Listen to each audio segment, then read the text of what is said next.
Reverse pain mapping. The pain. I'm going to come at this explanation with a different type of philosophy. The pain is actually information. Information from the body in the form of communication. The reason why reverse pain mapping finds pain in the body and exploits it till its ends is because the body knows what it needs, and it presents that pain in a manner that, for instance, tells me this pain can be moved. This pain can be dangerous. This pain, I need to back off of it. This pain, I need to go after it. This pain needs time to become, I don't know, fertile, if you will, or complete, if you will, so that I get exploited till its ends. This pain is cooked.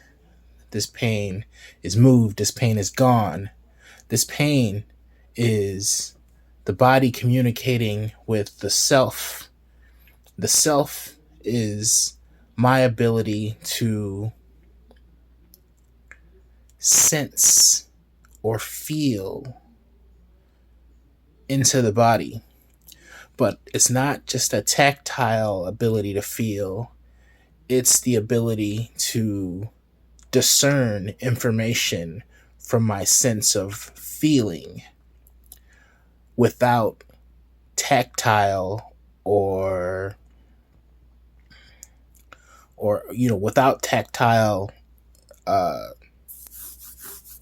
without tactile activation, without touching, sometimes with touching, but like myself, my consciousness, the thing that I identify as myself, that is not my body, not my avatar, can sense these informations emanating from the body through a sensation that we consider to be pain.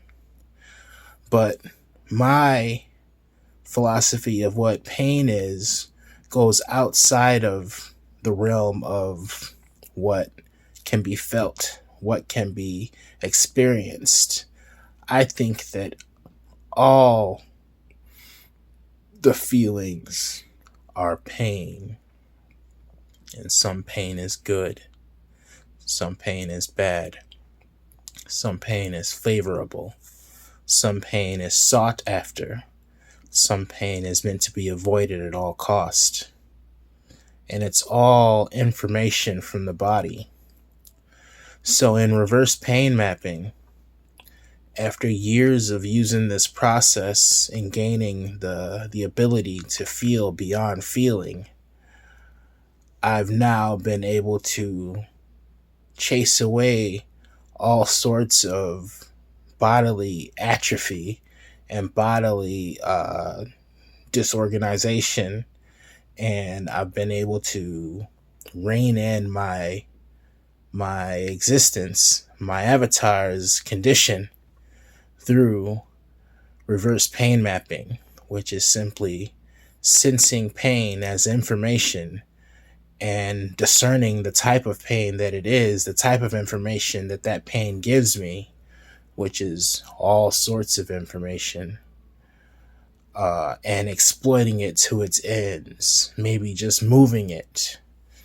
It all started with massage therapy when I was in school learning Swedish gymnastics, and my body was doing some stuff that caused me to have to drop out of there. But before I did, and I had the highest grade in my class, by the way, I was very, very well versed in medical terminology and very well versed in medical terminology and physiology, and just my memory. I could just remember the systems, and it didn't take long for them to take a hold in my mind. Um, but that's a whole nother subject. I'm going to digress from that and just say that I came up with reverse pain mapping through personal massage efforts. I developed a philosophy while I was in massage school that says that if you can reach it yourself, you should be the one to massage it. Because when massaging another person, unless you have a spiritual connection that's higher than the one I have, and the one I have is higher than regular people, I can feel things that regular people can never feel or be aware of. But I can I guess that's the goal, and I never got the experience to do so, but I could never massage another person and use reverse pain mapping on them because I can't feel their pain the way that I can feel mine. So I don't get the information from them the way that we can get it from ourselves. So I came up with reverse pain mapping because I had all sorts of pain and it was telling me to do all sorts of things. And eventually I realized that pain was receptor sites, pain was signals from the brain, pain was literally electricity, and I could move it. I can move it through massage. And then I realized that I could just move it through willing it by putting my hand near it. Something about the energy coming out of my hands is different, and it's actionable. So I didn't have to scratch itches anymore. My body stopped itching. Like eventually I was able to just wave away pain and move it. I could wave away an itch and move it. Or any kind of sensation that I now consider pain, all of them. I could either rub them away, or I could wave them away, or I could just, and it goes away. And like I used to suffer from terrible bodily neuropathy, just like all types of electrical explosions in my body where I would just feel terrible pain. And you know, when you first start to go through this, you think, oh, bugs are crawling on you, or you think, oh, it feels like pins and needles, or you know, you have all these explanations that regular people would tell you or that a regular mind would come up with. And then you realize that none of that stuff is true. Those are just your imagination coming up with reasons to rationalize something you don't understand. So once you forget about those things, once you silence your existence, the real truth starts to come through. And the real truth is sometimes indescribable with words and connotations of regular human experience. And once you can accept this information for what it is without words, you really start to settle into the reverse pain mapping and you just follow the directions. That's why I can never just do yoga asanas. My stretching always leads me into some type of free verse method of movement and stretching.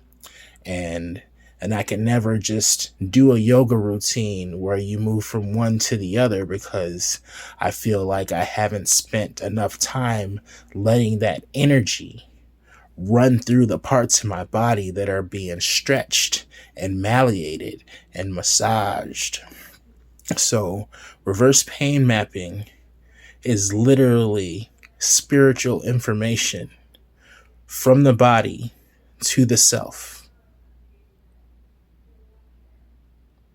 Take care. Thank you.